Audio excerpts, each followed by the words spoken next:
지금부터 사랑과 기도로 만들어가는 생명 있는 방송 CHB 크리스찬 헤럴드 방송을 시작합니다. 매일 새벽 4시, 매일 밤 11시 하루의 시작과 마무리를 함께하는 CHB 크리스찬 헤럴드 방송은 크리스찬 헤럴드 신문과 가장 인기 있는 기독교 정보를 담고 있는 www.christianherald.com과 함께 오늘도 성실하게 여러분 곁에 함께할 것입니다. 하나님께서 선물로 주시는 오늘 하루를 CHB 크리스찬 헤럴드 방송과 함께 소망으로 열면서 오늘도 하나님을 섬기며 영혼을 사랑하는 복된 하루가 되시기를 바랍니다.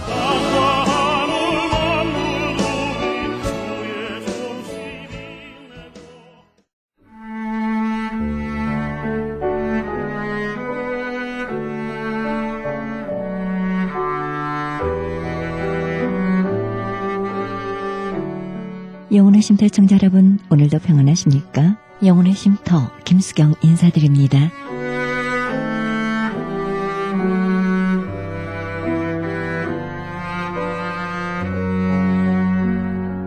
진정한 눈물은 사랑이 있습니다.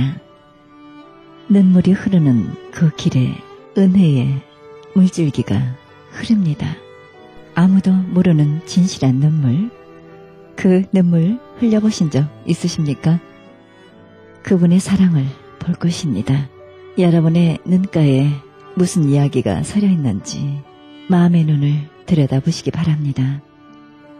이 세상에서 가장 아름다운 눈물, 그곳에 귀하신 주님의 눈물이 있기에 더욱 소중한 눈물이 아니겠습니까?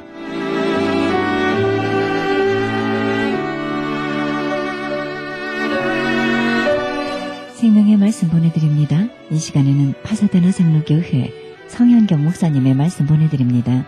말씀은 로마서 9장 1절에서 18절의 말씀을 중심으로 사도의 눈물이란 제목으로 말씀 전해주시겠습니다. 우리가 흔히 이렇게 만나는 메시아닉 주, 소위 예수를 믿는 유대인들은 정말 소수에 불과합니다. 유대인을 100이라고 한다면 1%도 되지 않습니다. 아주 극소수의 사람들이 이 예수님을 구주로, 메시아로 고백하고 있습니다. 사실 우리와 같이 이렇게 복음을 불과 받아들인 지 100년, 200년밖에 안 되는 이러한 복음의 후발국들, 복음을 늦게 받아들인 나라들은 유럽 2000년 역사의 이 기독교와 유대교 사이의 이 갈등을 다 이해하지 못합니다. 그냥 역사책을 통해 여기저기서 보게 되지만 사실 2000년 역사를 통해 유대인들이 기독교 세계, 유럽 세계 속에서 당한 고통은 이루 말로 다 할 수 없습니다. 유대인들은 메시아를 죽인 사람들이라고 기독교인들에게 손가락질 당하면서 지속적인 강제 개종의 대상이 됐습니다. 강제 개종입니다. 때리고 뺏고 죽이면서 개종시켰습니다. 심지어는 중세시대에는 이 강제 개종에 응하지 않으면 모든 고문과 악행을 다 주었고, 그리고 우리 기독교인들의 무지함이죠. 유대인들은 항상 정결예법을 행하면서 항상 밥 먹을 때마다 손을 씻는데, 하루에도 몇 번씩 손을 씻는데, 손을 씻지 않는 기독교인들이 전염병에 걸리고 병에 걸릴 때마다 기독교인들은 유대인들이 우물에 독을 넣었다고 하면서 유대인들을 학살했습니다. 이러한 유대인 학살의 결정판은 2차 세계대전 때 나치 독일에 의해서 600만 명의 유대인들이 학살당한 사건입니다. 역사에 대해서 정확히 이해하지 못하는 사람들은 히틀러나 또는 나치 독일이 이 나쁜 일을 했기 때문에 모든 것이 그들의 책임이다라고 얘기하겠지만, 사실 이렇게 히틀러가 단시간 안에 600만의 유대인을 죽일 수 있었던 것은 당시 유럽 세계가 가지고 있었던 이 유대인을 향한 증오와 그리고 그 미움을 모았기 때문에, 이렇게 본다고 한다면 이러한 환경 속에서 예수를 믿는다, 이런 환경 속에서 유대인으로서 예수를 믿는다고 하는 것은 결국은 배교이고 배신입니다. 2차 세계대전 이후에 이스라엘로 간 유대인들과 미국에 있었던 유대인 중에 소수의 사람들이 성경을 통해서 예수와 예수님이 메시아라고 하는 사실을 발견하고 성령 안에서 변화되기 시작하는 사건이 일어나기 시작합니다. 아주 소수의 사람들입니다. 유대인들은 이스라엘이라고 하는 나라는 겉으로는 종교의 자유가 있는 나라이지만, 그러나 유대인들이 기독교로 개종했을 때 거기에 대한 핍박은 대단합니다. 그래서 사실 2주 전에 온 라피 로버트나 그 아버지 라피 르네 같은 분들은 유대인들 사이에서는 정말 많은 핍박과 서름을 받는 분들, 무시당하는 사람들입니다. 이 근본적인 우리가 경험하고 있는, 지금 2013년 경험하고 있는 그 메시아닉 주의시들이 당하고 있는 이 고통에서 우리는 오늘 바울의 눈물을 볼 수가 있습니다. 2000년 전의 일이지만 똑같은 그 눈물을 바울은 흘리고 있습니다. 로마서를 우리가 묵상하고 있는데, 이 로마서라고 하는 하는 책은 아주 독특한 상황 속에서 쓰여진 그러한 서신입니다. 로마서는 신약 성경에 있어서 신학적인 기적이다라고 하는 그러한 서신입니다. 이 안에 우리가 믿는 기독교 신앙의 정수가 다 들어가 있습니다. 그런데 사도 바울이 로마서를 쓰게 된 배경과 이유는 그냥 우리에게 기독교란 무엇인가 라는 그러한 가르침을 주기 위해서 쓴 것이 아니라 사도 바울이 그 당시 경험하고 있는 극심한 고통과 문제 속에서 쓴 글이 로마서입니다. 이 서신이 쓰여진 게 기원 후 57년경이에요. 57년경. 예수님께서 기원 후 30년경에 십자가에 달려 돌아가셨고 그 후 27년간 복음의 사역이 일어나면서 몇 가지 중대한 변화가 일어났습니다. 그 중대한 변화의 첫 번째는 무엇이냐면 그때까지 유대 공동체에 있었던 기독교 신앙, 유대 공동체에서 예수를 메시아로 생각했던 이 신앙은 유대 공동체를 넘어서서 이방 공동체의 신앙이 됩니다. 이것이 우리로서는 굉장히 선교의 성공이고 또 교회 확장이라고 여겨지겠지만 유대인들에게 있어서 이것은 굉장한 위기입니다. 예수를 믿는 사람들이 이제는 이방인들이 더 많아요. 할례를 받은 사람보다 할례를 받지 않은 사람이 더 많고 율법을 지키지 않은 사람이 더 많습니다. 그리고 이 운동의 앞에 사도 바울이 있었습니다. 그래서 그 당시 사도 바울은 로마서를 쓸 당시 사도 바울은 유대에서 온 그리스도인들과 유대교인으로부터 극심한 핍박과 비난을 받는 존재가 됐습니다. 그를 죽이려고 했고 그가 전한 모든 복음이 잘못됐다라는 것을 가르치기 위해서 수많은 사도 바울을 방해하는 선교사들이 파송이 되고 있었습니다. 사도 바울의 복음, 예수로 구원받는 복음은 이것은 잘못됐다. 이것은 이단이다라는 것이죠. 그러다 보니까 사도 바울을 돕는 교회들이 점점 떨어집니다. 유대 공동체로부터 핍박당하고 비난당합니다. 이 로마서의 말씀의 핵심적인 것은 사도 바울이 자신의 이 사역, 이 선교 사역을 스페인 땅까지, 당시의 세계의 끝이라고 하는 스페인 땅까지 끌고 가기 위해서 로마 교회를 설득하기 위한 그러한 서신이에요. 그래서 후반부에 보면 나를 스페인으로, 서바나로 보내주십시오라고 하는 간곡한 부탁을 로마 교회에게 하게 되는 것입니다. 사도 바울은 동족으로부터 배신당하고 자기를 따르는 사람으로부터 버림당하고 자기가 전한 복음도 의심받게 되는 이러한 절체절명의 상황 속에서 내가 믿는 예수, 내가 믿는 복음, 내가 알고 있는 하나님의 계획은 바로 이것입니다라고 한 번도 가보지 못한 로마 교회를 향해서 로마서를 쓰고 있는 것입니다. 이것이 로마서의 기적입니다. 만약 사도 바울이 칭찬받고 있었다면, 인정받고 있었다면, 만약 사도 바울의 사역이 승승장구하고 있고 사도 바울의 사역이 다 잘 되고 있다면 그는 로마서를 쓸 필요가 전혀 없었습니다. 여러분의 삶, 우리의 삶을 한번 봅시다. 여러분, 우리의 삶이 요즘 잘 나갑니까? 경제적으로 좋으십니까? 편안합니까? 어떤 사람은 이렇게 어려워서 주의 일을 못하겠다고 얘기하는데 하나님께서 쓰신 사람들을 바라보면 그 삶의 고통 속에, 고민 속에, 문제 속에서 하나님은 더 크게 역사하셨습니다. 마치 사마천이라고 하는 역사학자가 쓴 사기가 중국 역사의 가장 중요한 역사책으로 인정받고 있는데 그가 사기를 기록할 수 있었던 이유는 그가 관직에서 남성에게는 정말 창피스럽고 수모스러운 궁형이라고 하는 남성을 제거당하는 이 형벌을 받았기 때문에 오히려 그 책을 쓸 수 있었던 역설과 같이 사도 바울의 이 고통이 바로 로마서를 읽게 한 것입니다. 그런 의미에서 오늘 우리는 이 로마서의 말씀을 한번 자세히 봐야 됩니다. 이 로마서 9장의 말씀은 2000년을 지나서 21세기를 살아가는 우리에게 기독교를 믿는 신앙, 이 예수를 믿는 신앙이 무슨 의미인지를 다시 한번 가르쳐주는 굉장히 중대한 말씀입니다. 사도 바울이라는 사람이 어떤 사람입니까? 여러분, 사도 바울의 성격을 좀 아십니까? 사도 바울의 성격을 알 수 있는 여러 구절이 있지만 두 가지 사건만큼은 사도 바울의 성격이 어떤지를 잘 보여줍니다. 첫 번째, 갈라디아서 2장에 보면 사도 바울은 베드로와 함께 어떤 집에 들어갔다가 베드로가 이방인과 함께 식사를 하다가 유대인들이 몰려온다는 얘기를 듣고 그 식사하는 자리를 피해요. 왜냐하면 유대인들은 절대로 이방인들과 함께 거룩하지 않은 음식, 코셔 푸드가 아닌 음식을 먹어서는 안 된다는 거죠. 2주 전에 오신 우리 랍비 가족들도, 그 교인들도 우리가 음식을 준비하는데 애를 썼습니다. 2년 전에 우리 교회 왔을 때 우리가 준비한 음식을 아무것도 못 먹고 갔어요. 코셔가 아니라서. 그래서 이번에는 옆에 그 텐더그린에 가가지고 음식을 오더해서 코셔 푸드를 드렸더니 맛있게 먹고 갔다는 그 소식을 들었습니다. 유대인들은 이 먹는 것, 이 하나님의 율법이 정한 것을 먹는 것에 목숨을 거는 사람들이에요. 베드로는 자기가 그렇지 않았다는 사실을 숨기기 위해서 숨습니다. 거기에 대해서 바울은 담대하게 이 대선배 베드로를 향해서 꾸짖습니다. 내가 당신이 유대인으로서 이방인같이 살면서 이방인으로 하여금 유대인같이 살라는 게 말이 됩니까? 말은 맞지만 이렇게 버르장머리 없는 제자가 어디 있습니까? 대선배 베드로에게. 그래도 예수님과 함께 공생애를 보낸 베드로를 이렇게 야단을 치는 이 젊은 이 바울을 여러분은 어떻게 생각하십니까? 뿐만 아닙니다. 사도행전 15장에 보면 바울을 바울되게 한 바나바와의 싸움이 나옵니다.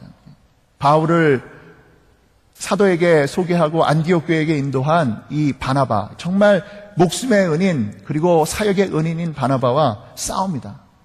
마가 요한이라고 하는 젊은 제자 1차 선교 여행에서 중간에 집으로 돌아간 이 마가 요한을 다시 데려가자고 하는 이 바나바의 이 마음을 바울은 받아들이지 않고 들이받습니다. 그래서 거기에 보면 사도행전 말미에 보면 둘이 싸우고 나서 서로 헤어지는 장면이 나옵니다. 바울은 이런 사람입니다. 까칠한 사람입니다. 그는 자기가 옳다고 생각하는 것을 조금도 굽히지 않는 사람입니다. 그런데 바울은 눈물이 있었던 사람이에요. 오늘 말씀을 보면 바울의 눈물은 특별합니다. 억울한 일을 당하고 고통을 당하고 슬픔을 당하면 우리는 웁니다.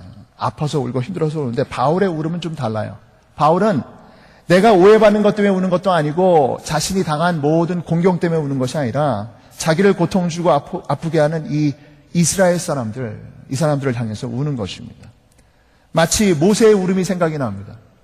하나님께서 모세를 통해서 큰 민족을 만드시겠다라고 약속하십니다. 이 불순종하는 출애굽한 이 히브리인들을 다 없애버리고 내가 너를 통해서 다른 민족을 세우겠다라고 했을 때 그는 하나님께 담대히 얘기합니다. 나를 차라리 생명책에서 지워주십시오.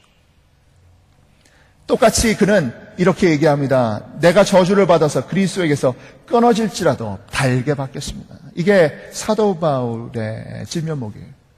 사도 바울의 사도됨, 그것은 그가 예수님과 함께 공생애를 보냈고 예수님의 십자가 현장을 지켰고 부활의 현장의 목격자가 됐다는 것이 아니라 바로 이것입니다. 이 눈물이 그의 사도됨의 핵심입니다. 저는 성도님들을 만나서 얘기를 들어봅니다. 모두가 다 눈물이 있습니다. 건강 때문에 웁니다. 경제적인 상황 때문에 울고 문제 때문에 울고 자식 때문에 울고 그리고 여러 가지 어려움 때문에 웁니다. 그런데 어쩌다가 아프간 때문에 우는 사람을 만납니다. 한 번도 만나보지 않은 사람들 때문에 웁니다. 멕시코 땅을 품고 울고 북한에 있는 사람들을 품고 울고 주님의 나라를 위해서 울고 남을 위해서 울고 약한 사람들을 위해서 울고 가난한 사람들을 위해서 우는 사람들을 만나게 됩니다. 여러분, 우리가 누구인가는 우리가 누구를 위해서 울고 있는가를 보면 알아요. 만약 여러분이 여러분 자녀를 위해서 울고 있다면 여러분은 자녀를 사랑하는 부모님이십니다. 여러분이 여러분의 건강을 위해서 울고 있다면 여러분의 건강을 잘 챙기는 분들일 것입니다. 그러나 하나님이 보내신 사도됨, 주님의 제자됨의 핵심은 주의 나라를 위해서 울라라는 것입니다. 주님의 뜻을 위해서 울라는 것입니다. 하나님이 우리에게 주신 교회를 위해서, 복음을 위해서 울어보라는 것입니다. 여러분 언제 울어보셨습니까? 언제 교회를 위해서 울면서 기도해 보셨습니까? 언제 복음을 위해서 울면서 사도 바울의 마음을 가지고 기도해 보셨습니까? 내가 직장이 안 되고 내 자식이 학교 못 가고 내게 걱정이 있을 때 그것 때문에 땅을 치며 울며 남이 날 알아주지 않는다고 울그락불그락을 해봤지만 주의 나라를 위해서 울어본 적이 있는가? 사도 바울은 바로 그런 사람입니다. 사도 바울의 사도됨은 바로 그의 이 눈물에 있습니다. 예수 그리스도의 복음운동은 원래 유대교의 일파로 간주됐어요. 처음에 우리 갈릴리에서 예수님께서 복음운동을 일으키시고 병자를 고치시고 하나님 나라를 선포하셨을 때 그것은 유대교의 운동이었습니다. 그래서 많은 사람들은 예수님께 묻기를 언제 이스라엘을 회복하시겠습니까? 언제 우리에게 독립을 주시고 다윗의 영광을 회복하시겠습니까? 그들의 관심은 민족적인 관심이었습니다. 그러나 예수님의 관심은 이스라엘 공동체를 구원하시는 것을 넘어서서 하나님께서 원래 품으셨던 그 뜻, 바로 아브라함의 후손을 통해서 모든 민족을 구원하시고 복주시고자 하는 그 뜻을 예수님께서는 갖고 계셨어요. 그래서 예수님은 유대 공동체를 넘어서서 전 세계 이방 공동체와 전 세계를 아우르는 하나님의 복음의 세상, 하나님 나라의 그 선포와 실현을 우리 가운데 약속하셨고 우리 가운데 만들어가고 계신 것입니다. 그래서 여러분, 이 사도 바울이 포착한 이 하나님의 나라, 유대 공동체를 넘어간 이 이방 공동체를 아우른 이 하나님의 나라는 유대인들의 좁은 민족적인 시각에서 본 하나님의 나라와 항상 부딪히는 것입니다. 그 사건 중에 하나가 뭐냐면 1962년에 일어난 사건, 62년도에 일어난 사건이에요. 여러분, 로마서가 57년도에 기록됐다고 그랬죠. 그로부터 5년 후쯤에 예루살렘이 로마의 공격으로 멸망당합니다. 돌 하나 남겨지지 않고 다 무너뜨려요. 다 죽여요. 다 없어지는, 그냥 정말 처절한 살익전이 벌어지는데, 그때 사두개인과 바리새인과 모든 예루살렘의 재정파들이 함께 싸웁니다. 모두가 하나 돼서 싸워요. 근데 그때 빠진 사람들이 있어요. 안 싸운 사람들. 누굴까요? 예수 믿는 사람들이. 예루살렘 교회. 그들이 안 싸웁니다. 안 싸운 이는 우리 예수님께서 말씀하시는 평화의 복음, 원수를 사랑하라고 하는 이 마태복음의 산상수훈을 붙들고 싸우지 않습니다. 그들은 하나님께서 주신 이 영적 비전이 이스라엘의 비전을 넘어선 것이라고 믿고 이스라엘 공동체, 이 민족 공동체의 이 대전투에 참여하지 않습니다. 이후로부터 기독교회는 교회를 믿는, 예수를 믿는 유대인들은 반유대적인 유대인의 적이라고 하는 유대인들에게 미움을 당하는 존재가 되어버립니다. 잘 보셔야 되는 게 있어요. 역사책에 기록되는 이 역사의 사건들 말고 그것을 뚫고 지나가는 하나님의 뜻, 하나님의 경륜을 보셔야 돼요. 한 민족의 성세나 또는 한 나라의 부침에서 나오지 않는 하나님의 이 구원의 경륜, 구원의 뜻이 우리에게 있다라는 거죠. 하나님은 예루살렘을 버리신 것 같지만 예루살렘을 버리신 것이 아니라 그 예루살렘을 통해서 새로운 예수 그리스도의 복음 운동을 전 세계로 펼치시고 계셨다는 사실. 지난 20세기 우리 대한민국은 많은 일을 경험했어요. 일본 제국주의를 넘어서고 전쟁을 넘어서고 가난과 독재와 그리고 모든 문제를 넘어서서 여기까지 왔습니다. 우리 대한민국 사람들이 갖고 있는 착각이 있어요. 교회마저 갖는 착각이 있습니다. 우리의 성공과 우리의 이 모든 실적을 경제적인 한 가지 지표로만 이해하는 것입니다. 잘 먹고 잘 살게 됐다. 이것이 하나님의 축복이고 은혜이다라고 얘기하는 분들이 많이 있습니다. 물론 여러분, 보릿고개를 고민하고 가난을 경험했던 우리의 과거로부터 이만큼 살게 된 것은 큰 하나님의 은혜이고 복임에 틀림이 없습니다. 그런데 여러분, 이런 기록은 어떻게 생각하십니까? 영국의 옵저버가 조세정의 네트워크라고 하는 세계적인 그러한 네트워크의 보고서를 보도했어요. 우리 대한민국이 자랑스러운 나라가 됐습니다. 중국과 러시아에 이어서 세금을 가장 많이 빼돌린 나라입니다. 900조 원을 빼돌린 세 번째 나라입니다. 1인당으로 따지면 세계 1위입니다. 박정희 대통령 이래로 정경유착으로 쌓아온 모든 부정적인 돈을 가장 많이 세계로 빼돌린 나라가 대한민국입니다. 여러분, 우리가 잘 먹고 잘 살게 된 이면에 우리가 정의와 진실과 하나님 앞에서의 정직한 삶을 포기하고 여기까지 왔다는 사실에 대해서 우리 그리스도인들이 아파해야 합니다. 여러분이 좋아하는 대통령 만세를 외치기 전에 우리가 진짜 여기까지 온 것이 하나님의 은혜로 온 것이라고 한다면 우리의 불의와 우리의 모든 거짓을 회개하는 그 용기와 정직함이 우리 그리스도인들에게 먼저 있어야 합니다. 역사의 지표, 역사에 나오지 않는 하나님의 경륜을 봐야 됩니다. 하나님의 뜻을 봐야 됩니다. 멸망하고 이스라엘이 멸망했다고 해서 하나님이 멸망한 것이 아니라는 거예요. 사도 바울은 면면이 계속되는 하나님의 역사가 계속되고 있다는 것을 오늘 로마서 9장을 통해서 얘기하고 있습니다. 우리가 잘 먹고 잘 사는 것이 하나님의 뜻이고 하나님의 성공이 아니라 때로 우리가 실패하고 우리가 고통당할지라도 하나님 말씀에 끝까지 순종하는 그것이 바로 하나님의 뜻에 이루어짐이라고 얘기하는 것입니다. 사도 바울은 이러한 하나님의 역사, 우리의 눈으로 이해할 수 없는 이스라엘의 배신, 불신, 멸망으로 이어지는 이 엄청난 사건 속에서 하나님의 뜻을 어떻게 읽을 것이냐를 이렇게 설명합니다. 그것은 하나님의 선택의 원리라고 얘기합니다. 하나님의 선택의 원리. 하나님의 선택의 원리, 첫 번째 이 선택의 원리, 사도 바울이 가르치는 선택의 원리는 무엇이냐면 하나님께서만 선택하신다는 것입니다. 인간이 선택하는 것이 아닙니다. 여러분, 오늘 이 시대를 살아가는 사람들은 우리가 자본주의를 살면서 컨슈머리즘이라고 하는 소비자주의라고 하는 그러한 것에 익숙해져 있습니다. 소비자 정신은 무엇입니까? 무엇을 선택하든 그것은 누구의 선택이에요? 소비자의 선택입니다. 소비자는 뭐예요? 시체말로 왕이에요, 왕. 어디 가든지 샀다가 다시 돌려줄 수 있습니다. 리펀 받을 수 있어요. 우리는 어제까지 쓰던 가게도 마음에 안 들면 내일 바꿀 수가 있습니다. 그러다 보니까 우리 인생에 대해서 심각한 오해를 갖습니다. 마치 또 인생이 우리의 선택인 것처럼 우리가 생각합니다. 나의 선택이에요. 따지면 그렇습니다. 여러분 파사데나 장로교에 오신 건 여러분 선택이죠. 누가 여러분을 끌고 왔습니까? 이것도 저의 선택입니다. 하나님께서 제게 주신 선택을 제가 선택한 것입니다. 그러나 여러분 중요한 것은 이것입니다. 이 어떠한 인간의 선택도 하나님의 선택 밖에서 이루어질 수 없습니다. 어제 결혼한 우리 벤자민 형제, 우리 이 두 분도 서로 좋아해서 선택한 거 맞지만 하나님이 이렇게 선택하게 하신 거예요. 믿어요? 예. 항상 그런데 하나님의 선택을 믿지 않는 사람들은 끝에 가서 후회하게 됩니다. 후회하게 돼요. 어떤 후회가 있습니까? 여러분 야곱이 둘째 딸, 라반의 둘째 딸 라헬을 놓고 7년을 일하잖아요. 근데 7년 일하고 마침내 이제 결혼을 해서 첫날 밤 딱 지나고 나니까 뭐예요? 누구예요? 레아였어요. 큰 딸. 덜 생긴 딸. 못생긴 딸, 덜 생긴 딸. 레아였어요. 라헬인지 한데 레아였어요. 여러분 사실 그런데 솔직히 얘기하는데 모든 결혼은 다 그래요. 모든 결혼은 라헬인지 알았는데 레아로 끝나는 게 바로 인간의 결혼이에요. 아니, 그것은 여러분 뭐 제 결혼 생활을 얘기하자고 하는 게 아니라, 아니, 오해하지 마세요.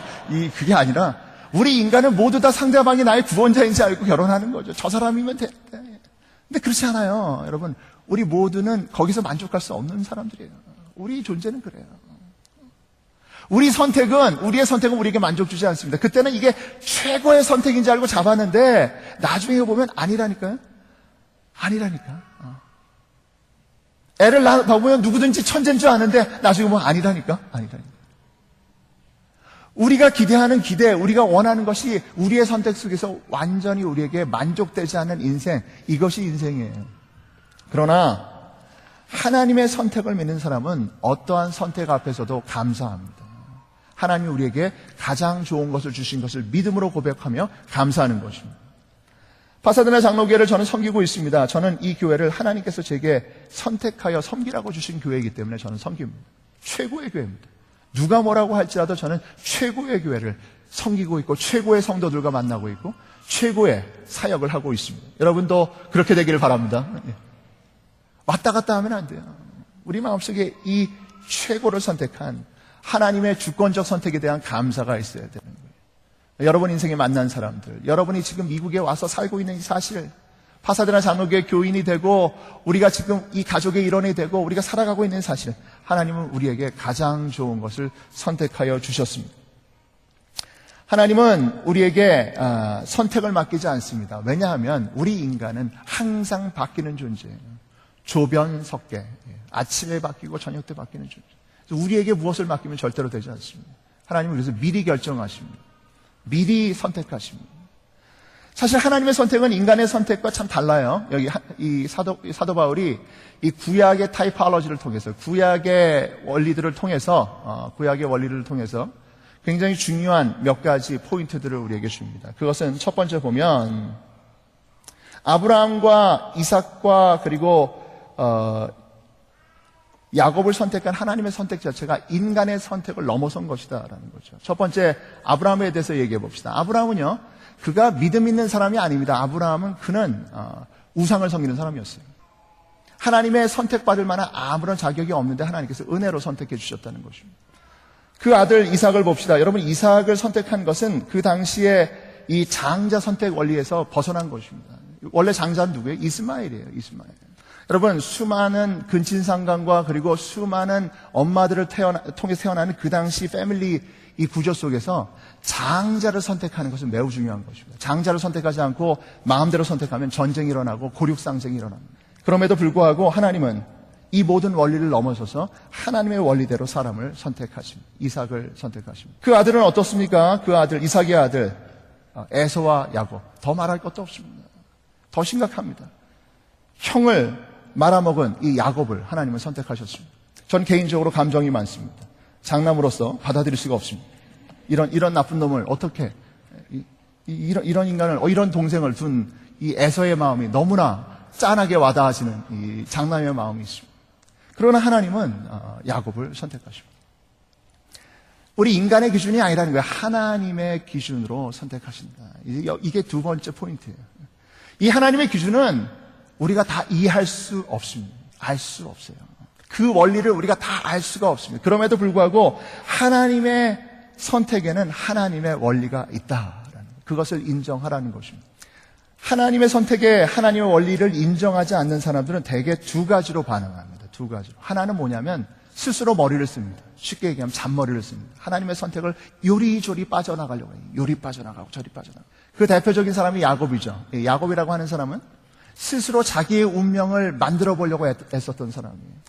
하나님이 주신 것은 우리가 뺏을 수 없는데 야곱은 거짓말로 뺏어보려고 했습니다. 속여보려고 합니다. 그런 야곱을 향해서 하나님께서 주신 훈련이 두 가지가 있습니다. 첫 번째는 라반을 만나게 하십니다.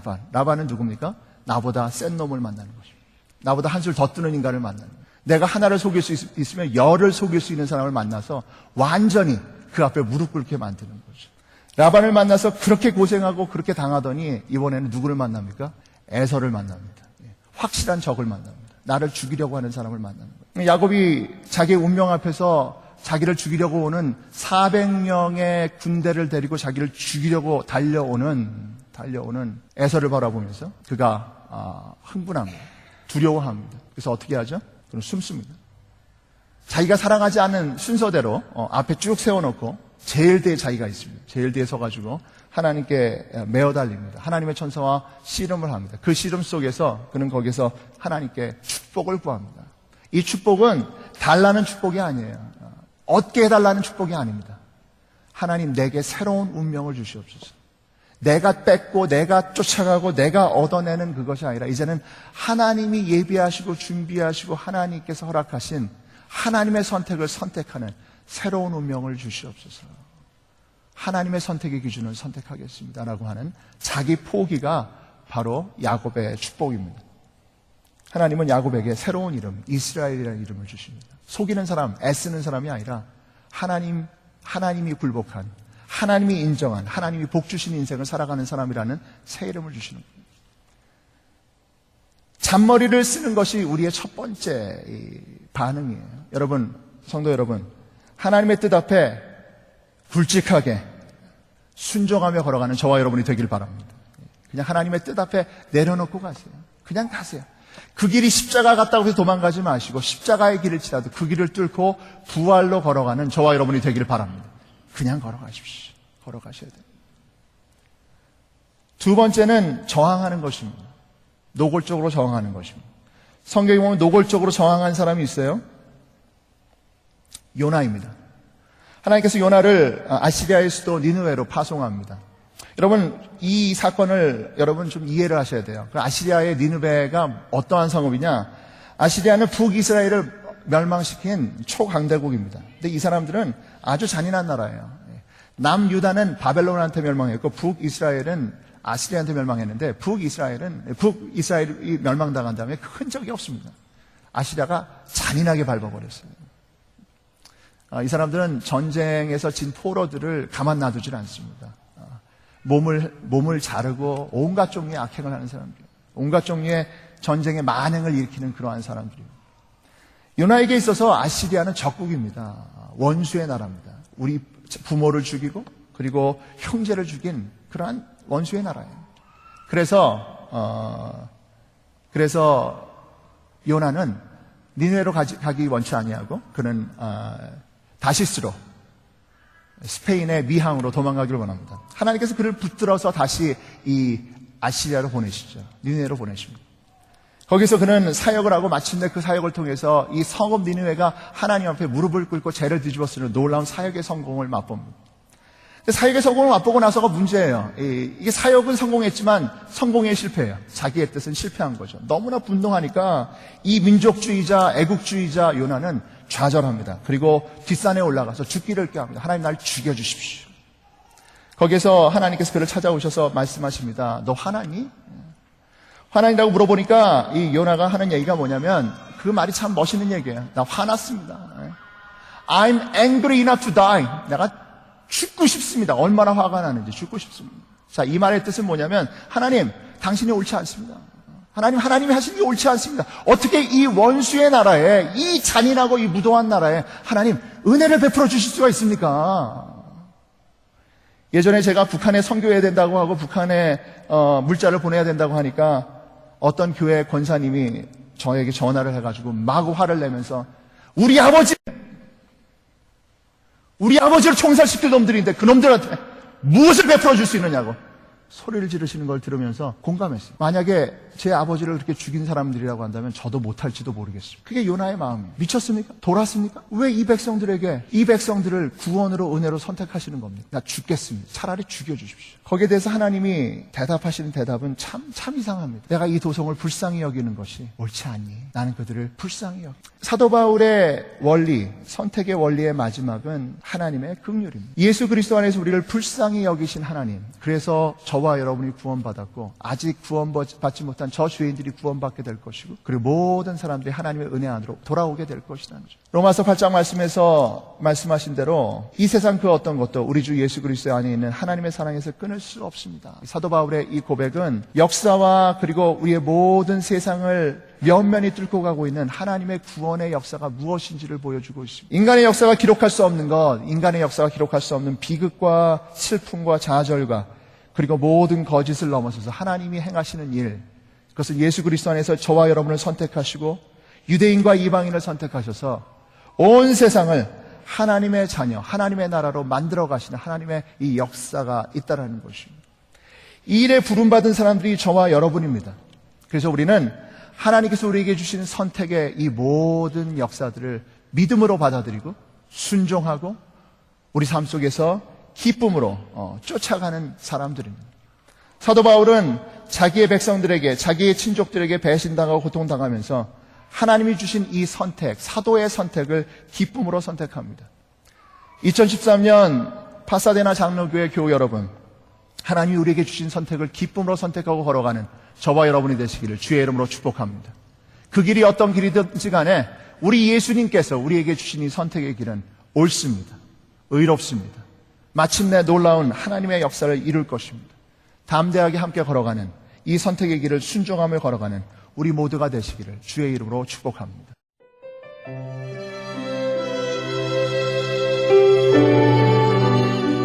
지금까지 파사데나 장로교회 성현경 목사님께서 놀라우신 사랑 예수 그리스도란 제목으로 말씀 전해주셨습니다. 파사데나 장로교회는 585 이스트 콜로라도 블루버드 파사데나에 위치하고 있습니다.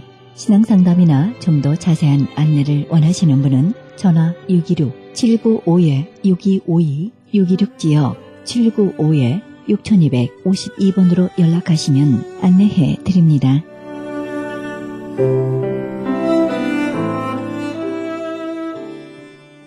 지금 여러분께서는 AM 1650과 인터넷을 통해 미천역과 세계로 그리고 하와이에서는 AM 1540으로 방송되는 크리스찬 헤럴드 방송의 영혼의 쉼터 함께하고 계십니다.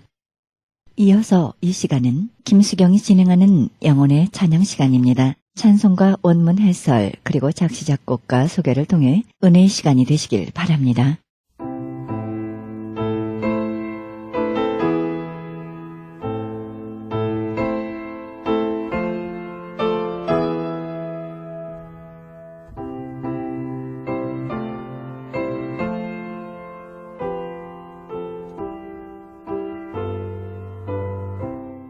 찬송가 90장입니다. 성부의 어린 양이 호레이시어스 보나 박사가 작시했습니다. 대속자 예수에 관해 쓴 찬송가로 1843년 그의 광야의 소리에 처음 수록했습니다. 가정선교 예배 찬송가로 많이 부르고 있습니다. 원문 해설의 1절 여호와께서 오라 우리가 서로 변론하자 너희 죄가 주홍 같을지라도 눈과 같이 희어질 것이요 진홍같이 붉을지라도 양털같이 되리라고 하신 말씀에 의지하는 신앙을 나타냅니다. 주홍색이나 진홍색은 눈에 잘 띄는 색일 뿐 아니라 불변색입니다. 우리 죄는 여호와 하나님의 눈에 우선 잘 띄는 것이요 지울 수 없는 것이로되 다 없애주시겠다는 약속을 믿고 우리의 죄를 어린 양 예수께 지워 놓는다는 것입니다. 즉 흠없는 하나님의 어린 양 예수께 내 죄 짐지우니 내 모든 죄 주 담당하시고 우리 죄짐 벗겨주십니다. 주홍같이 붉은 죄 씻기 후에 예수께 내놓으니 죄자국 없어질 때까지 보혈로 희게 씻었네. 2절 영육간의 부족을 느꼈을 때 질병과 슬픔, 고통과 근심이 있을 때 죽게 매달렸던 그의 신앙생활을 말해주고 있습니다. 그는 분명히 해결을 받는 사람입니다. 주께서는 우리 모두의 심령의 문제를 깨끗하게 해결해 주시고 필요한 것을 충분히 채워주십니다. 즉 내 부족 모두 주께 맡기니 주께는 모든 것 충만하네. 주는 내 질병 모두 고치시고 내 영혼 구원하시네. 내 슬픔 모두 맡기고 무거운 짐과 근심 맡기네. 주는 고통에서 놓아주시고 슬픔 담당하시네. 3절 그리스도 예수의 사랑과 그의 성호를 찬양하는 아름다운 찬송입니다. 이사야 7장 14절과 요한복음 1장 42절의 말씀이 바탕이 되었습니다. 즉 곤고한 내 영혼 주께 맡기니 주의 오른손이 날 안으시고 품어주시니 나 예수의 이름 사랑하노니 임마누엘 그리스도 주로다. 미풍에 날리는 향기같이 주의 성호 널리 퍼지도다. 4절 아름다운 소망을 나타냅니다. 예수님의 성품과 속성을 담기 원하고 하늘에서의 할 일을 그리며 갈망하고 있습니다. 우리 인생은 지상에서나 하늘에서의 모든 행동이 주 하나님을 찬양하는 것과 연결돼야 하는데요. 그것이 우리 인간의 전부이기 때문입니다. 즉 온유와 사랑과 겸손과 친절에 예수 닮기 바라고 성부의 성자 예수 닮기 바라네. 천사들의 노래 배워서 성도 함께 주 찬양하고자 천국 백성 가운데 예수와 함께 있기 원하네. 네, 이 찬송곡은 조셉 페리 홀브룩이 작곡하여 편집하고 찰스 로빈슨이 출판한 지성소의 노래집에 처음 실렸던 것으로 그의 대표작의 하나입니다. 원래는 4분의 6박자로 되어 있으나 8분의 6박자로 고쳐 부르는 것도 적지 않습니다. 흐르듯 가볍게 불러야 할 것입니다. 작곡자 홀브룩은 1822년 미국 매사추세츠주 보스턴 근처에서 태어나 찰스 로빈슨과 재휴하여 그의 찬송가 음악 편집인으로 되어 있었는데 그 중에는 1882년에 펴낸 기독교 예배용 찬송가와 1865년에 펴낸 지성소 찬송가 등이 있습니다. 1878년 감리교 감독파 교회 찬송가를 편찬할 때 이분 투어지 박사를 도왔습니다. 홀브룩 자신도 1880년에 찬송 예배를 펴내긴 했으나 별로 큰 성과를 거두지 못했습니다. 이 찬송가의 특징은 주님의 영육, 나의 짐을 담당해 주시는 분이십니다.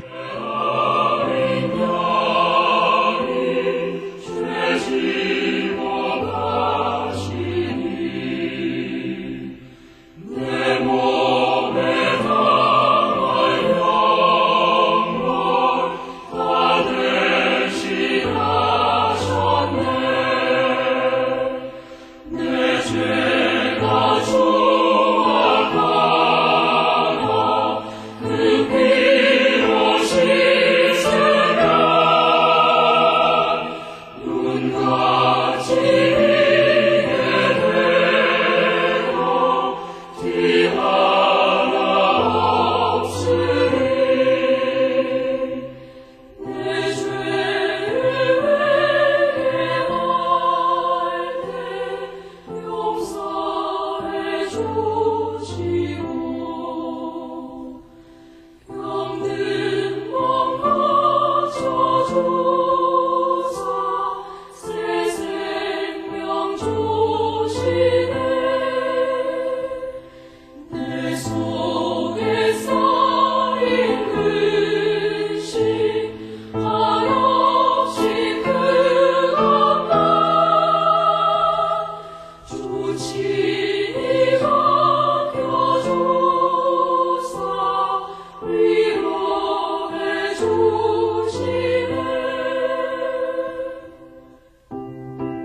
찬송가 91장입니다.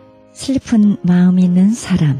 리디아 백스터 여사가 세상을 떠나기 4년 전 1870년에 윌리엄 하워드 돈이 요청해서 작시한 찬송가로 그리스도 예수의 이름을 힘입은 신앙생활을 했을 때 우리의 삶이 어떻게 달라지는가를 잘 설명해주고 있습니다.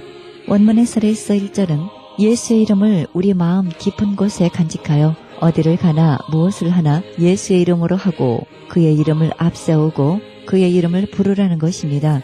즉 슬픔과 비애의 자녀여 예수의 이름을 지녀라. 기쁨과 위로를 내게 주리라. 어디를 가나 예수의 이름을 지니고 가라. 후렴 존귀한 그리스도의 이름을 찬양하고 있습니다. 우리는 우리의 이름을 내세울 것이 아니라 모든 이름 위에 뛰어난 이름 예수 그리스도의 이름을 내세워야 합니다. 즉 귀한 이름 참으로 아름답도다. 이 땅의 소망이요 하늘의 기쁨이로다. 2절 예수의 이름이 얼마나 큰 권능을 가지고 있는지를 설명해주고 있습니다. 환난과 시험을 당할 때 그의 이름으로 방패 삼을 수 있다는 것입니다. 즉 예수의 이름을 지녀라. 모든 올무의 방패로다. 유혹이 내게로 모여들면 기도로 주의 성호 속삭여라. 3절 예수의 이름만 들어도 우리의 영혼이 기쁨으로 황홀해진다는 것입니다. 귀한 예수의 이름 참으로 우리 영혼 기쁨으로 황홀케 하네.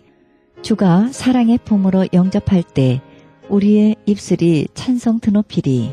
4절 평생 예수의 이름을 지니고 살며 승리의 삶을 산 우리가 장차 하늘나라에 가서 면류관을 받게 되면 예수의 이름으로 인해 받게 되는 그 면류관을 예수님께 씌워드린다는 것입니다. 즉 우리의 여정 마치고 하늘에 올라가 예수의 발 앞에 부복하고 예수의 이름에 경배하며 왕의 왕께 면류관 씌워드리리이다.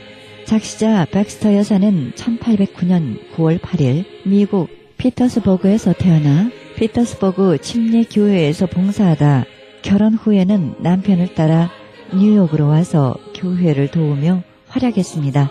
그런데 뜻밖의 병으로 몸져 누웠으나 병약한 가운데서도 뜨거운 사랑의 봉사는 계속됐습니다. 그래서 그의 가정은 목사, 전도사, 교회 일꾼들의 화합장소가 되었습니다. 그녀는 당시의 복음 전도자, 찬송가, 인도자들과 깊은 우정을 맺어왔으며 그의 자신이 많은 찬송시를 썼습니다. 이 찬송곡은 윌리엄 하워드 돈이 곡을 붙여 1871년 로버트 로우리와 공동 편찬한 찬송가집 순금의 13장으로 처음 실었습니다. 작곡자 돈은 1832년 2월 3일 미국 프레스톤에서 태어나 교회를 열심히 봉사하여 2200여 편의 찬송곡을 작곡했고 그의 성가집도 40권이나 됩니다. 1875년 댄션 대학에서 명예음악 박사학위를 받았습니다. 1915년 12월 24일 뉴저지주 사우스 오렌지에서 세상을 마쳤습니다. 이 찬송가의 특징은 예수의 이름은 마귀를 이기는 무기일 뿐만 아니라 장차 천국에 들어가는 암호라는 것입니다.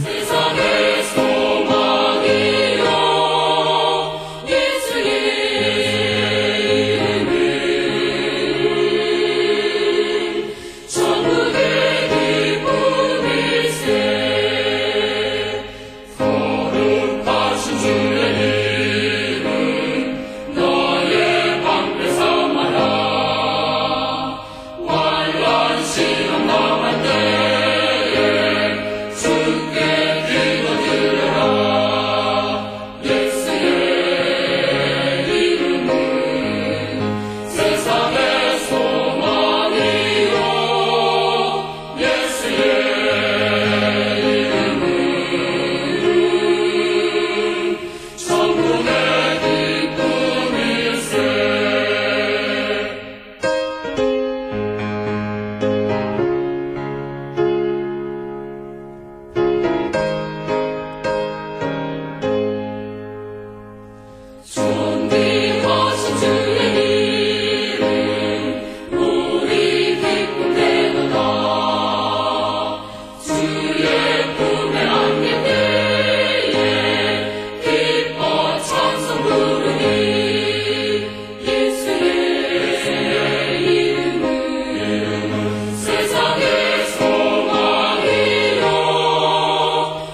지금까지 김수경이 진행하는 영혼의 찬양 함께 하셨습니다.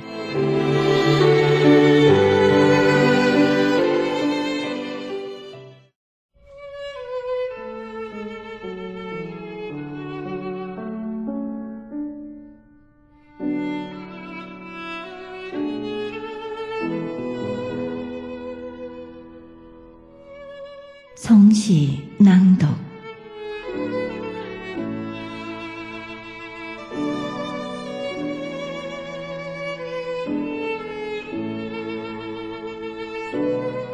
풀잎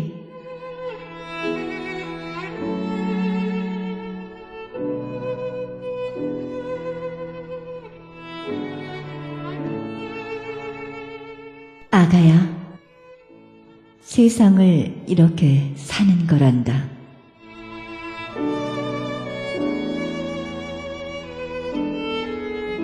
바람 불면 바람 따라 흔들리고, 비 내리면 온몸 흠뻑 적시며,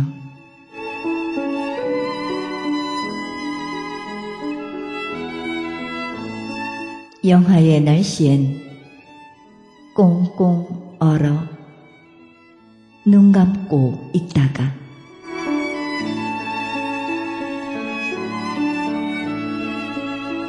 무더운 날은 뻘뻘 찬란한 눈물땀 삼키며 제 키를 키우는 거란다.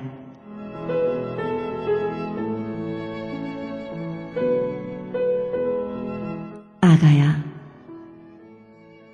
그래도 목숨은 지워지지 않는 것.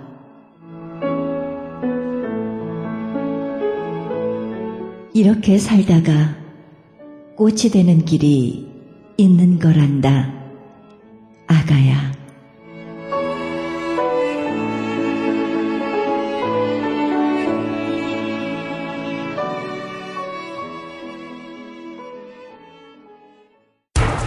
기적의 영양제 M3를 아십니까? 무슨 병에 걸렸던지 큰 효과를 준다는 그 신비한 기적의 영양제. 혈액에 영양을 공급하여 힘이 생기니까 피곤하지 않고 이제는 지팡이 없이 걸을 수 있다고 많은 분들이 간증을 합니다. 혈액 해독, 기력 회복, 뼈 골수 영양 공급, 심장, 뇌, 혈전 용해. 유태인 회사가 제조한 특수 영양제. M3, 혈액 순환을 잘 되게 하는 최고급 영양제. M3, 크던 작던 아픈 곳이 있다면 M3. 213-435-9600, 213-435-9600번입니다. 정직한 마음으로 권해드립니다.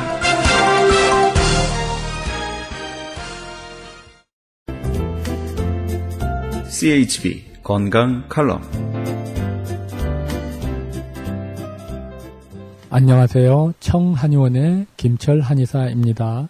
오늘은 불면증입니다. 많은 분들이 잠을 잘 못 자고 밤을 꼬박 새고 이거 참 괴롭죠. 그래서 참 이렇게 나는 잠을 한번 잘 자고 싶다 이런 분들이 많습니다. 그래서 그러면 수면제 먹어서 이렇게 잠을 청하셨던 분들 너무 수면제 양이 한 알이 두 알 되고 두 알이 세 알 되고 그러면서도 잠이 안 오고 또 수면증으로 오래 먹었던 어떤 부작용, 합병증으로 또 시달리게 되고 어떤 그 화학적인 그런 약은 증상 치료는 좋은데 원인 치료가 안 되니까 계속적으로 약을 또 들으셔야 되고 그러므로 해서 많이들 힘들어하는데요.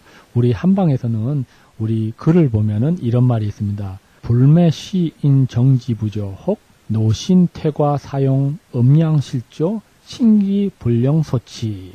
이 글에 보면은 내경이라는 글에 보면 이런 말이 있는데 이게 뭐냐. 잠을 못 자는 거는 정지가 잘못됐고 이 노동이 너무 심해서 잘못 이렇게 너무 과잉 일을 해서 음과 양의 기운이 깨졌을 때 올 수가 있고 신기불령이라 신의 기운이 안정치 못해서 오는 경우가 있다. 이렇게 얘기를 하고 있습니다. 그런데 여기에도 실증과 허증이 있죠. 실증으로 보면은 간울화하, 간의 울결로 인해서 화가 생겨서 담열내요. 담이 끈적끈적하고 열이 있는 것이 안으로 치 솟아 오르면서 오는 그런 실증이 있고요. 또 허증으로는 음허화, 진액이 마르면서 위로 열이 오르고 심비양허, 심장과 비장의 기운이 다 허해지고 심담기허, 심장과 담의 기운에 기가 허해지니 허해서 또 잠을 못 잘 수 있는 그러한 원인이 있다. 이렇게 그 글에서 오랜 고소에서는 벌써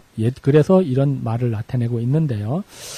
본원에 오시는 남자분이십니다. 남자분이 50대가 약간 넘으셨는데 잠을 못 잠으시고 건망증이 심해졌고 심황신계, 가슴이 이렇게 심장이 정말 번거롭고 잘 뛰고 그런 지가 한 1년 정도 되셨고요. 그러면서 이렇게 정신적으로 많이 힘들어졌고 그래서 여러 치료, 이런 치료를 받고 수면제를 복용했어도 잠이 잘 안 오는 분이 많이 이렇게 고민을 하고 계셨는데요. 그러면서 급조인호, 화가 잘 나고 선태식, 가끔 한숨을 잘 쉬고 구건구고, 입이 마르고 입이 쓰고 납차, 이변가, 변은 잘 보면서 또 이렇게 음식이 이렇게 잘 소화가 안 되고 맥은 침샘맥을 이루고 있었습니다. 그래서 이분은 우리 몸에 기음이 부족하고 허열이 우리 몸을 심열로 인해서 잠을 못 잤겠구나 이렇게 생각을 해서 치법으로는 청열자음 양열시키는 이런 약을 써서 백합, 지모탕을 가미시켜서 썼는데요. 백합, 지모, 복신, 청궁, 자감초, 산조인, 하수오 이런 약을 쓴 결과 놀랍게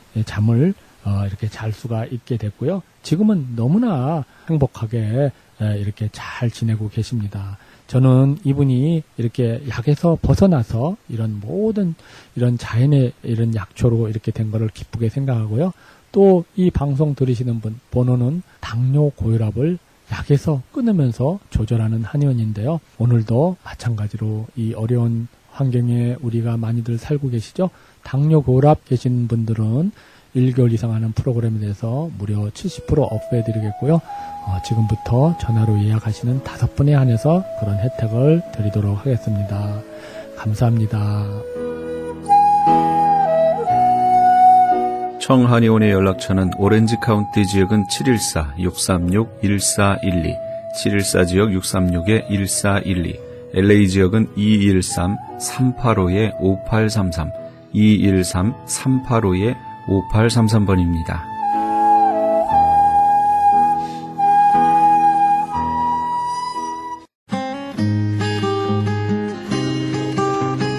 헤럴드 게시판. 크리스찬 헤럴드에서 전석 선교 합창단 창단을 앞두고 이에 동참할 합창단은 모집합니다. 관심 있으신 분은 전화 213-353-0777 크리스찬 헤럴드로 연락하시기 바랍니다. 가나선교회에서 조선족 고아 자녀들을 위한 후원자 모집합니다.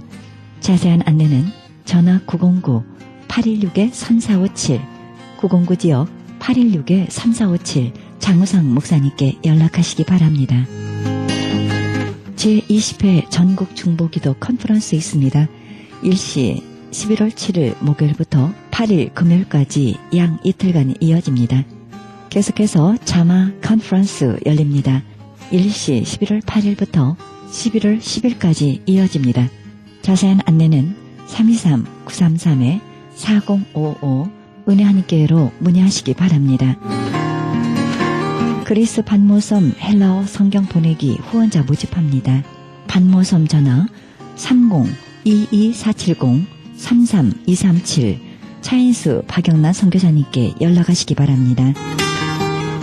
제27회 크리스찬 문학 신인상 작품 모집합니다. 응모 마감은 2013년 5월 15일부터 9월 2일까지입니다. 자세한 안내는 213-249-0771 정지윤 회장님께 연락하시기 바랍니다. 미주 크리스찬 문인협회에서 김수영 회원의 수필집 출판 기념회 있습니다. 일시 8월 10일 토요일에 있으며 장소는 만리장성입니다. 좀 더 자세한 안내를 원하시는 분은 전화 213-249-0771 310 지역 612-9580 정지윤 회장님 고강희 사무국장에게 연락하시기 바랍니다. 크리스찬 헤럴드에서 한 달 10불 문서 선교 회원 모집합니다. 자세한 안내는 213-353-0777 크리스찬 헤럴드로 연락하시기 바랍니다. 이상 게시판 안내였습니다.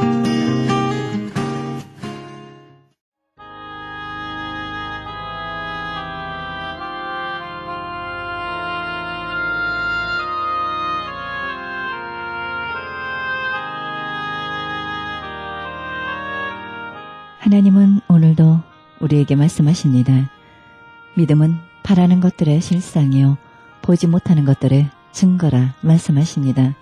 우리가 어떤 위기의 상황에 있을 때에도 여전히 믿음을 가지고 하나님을 신뢰해야 할 것입니다.